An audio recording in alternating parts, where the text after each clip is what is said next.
tu vas travailler aujourd'hui sur les quadrillages. Un quadrillage, c'est un ensemble de cases disposées les unes à côté des autres. Ici, nous allons apprendre à numéroter chaque case.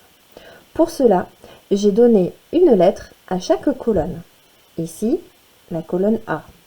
Ici, la colonne B, la colonne C, la colonne D, la colonne E. Et ainsi de suite, mon quadrillage pourrait être beaucoup plus grand. J'ai aussi attribué un chiffre à chaque ligne. La ligne numéro 1, la ligne numéro 2, la 3, la 4 et la 5. Pour numéroter une case précisément, je vais regarder quelle colonne croise quelle ligne. Je vais simplement faire un croisement.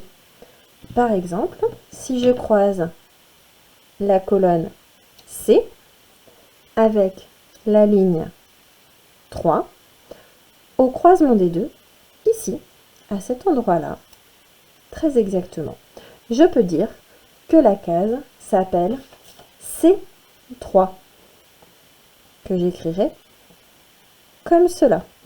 D'abord la lettre, ensuite le chiffre. Je vais donc pouvoir dire que cette case verte, c'est le C3. Et je peux même faire un code couleur à côté. C3.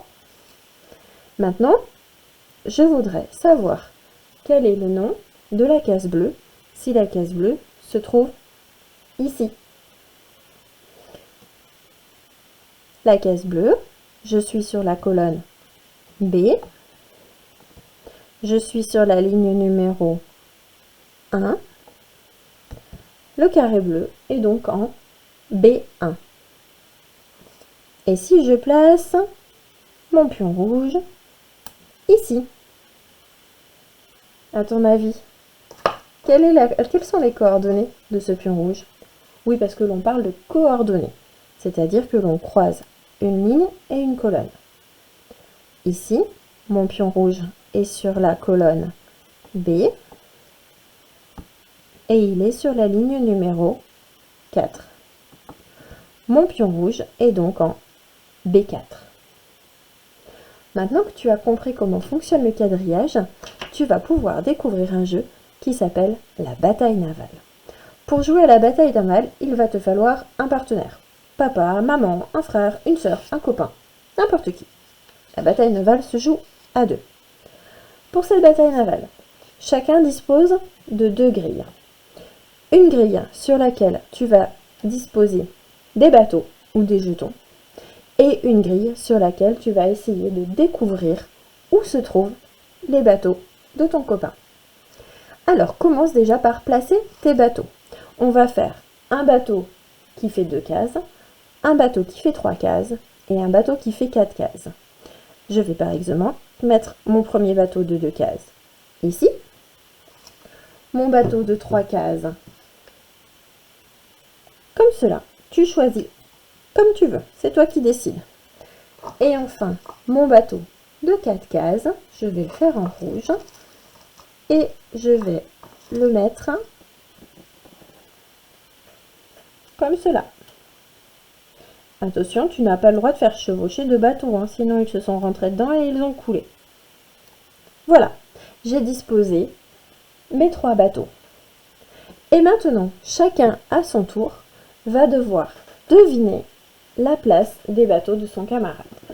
Donc, il va falloir donner les coordonnées d'une case. Par exemple, je vais commencer à dire C2. C2, ici. Si mon copain a mis un bateau en C2, il va me dire toucher. Et je vais pouvoir faire une croix. Si mon copain n'a pas mis de bateau sur cette case, il va me dire raté. Et à ce moment-là, je vais griser la case. Je sais qu'ici, il n'y a rien. Puis mon copain va me faire la même question. Il va peut-être me dire D1. D1, je regarde sur ma grille. D1, il n'y a rien. Raté. Donc il va noter, lui, sur sa grille, qu'il n'y a rien à cet endroit-là. Et ainsi de suite. À toi d'essayer de chercher où se trouvent les bateaux de ton copain. Et ainsi de suite jusqu'à ce que tu aies retrouvé l'intégralité des bateaux. Celui à 2 cases, celui à 3 cases et celui à 4 cases. Et quand tu as terminé, tu vas dire « Touche écoulé !» Tu as trouvé l'intégralité de ces bateaux. Bien évidemment, le but du jeu, c'est de trouver tous les bateaux de son copain avant qu'il ne trouve les tiens. Tu peux t'entraîner à ce jeu autant que tu veux, par contre, attention, pense bien à mettre une séparation entre toi et ton copain afin qu'il ne sache pas où sont cachés tes propres bateaux. Amuse-toi bien!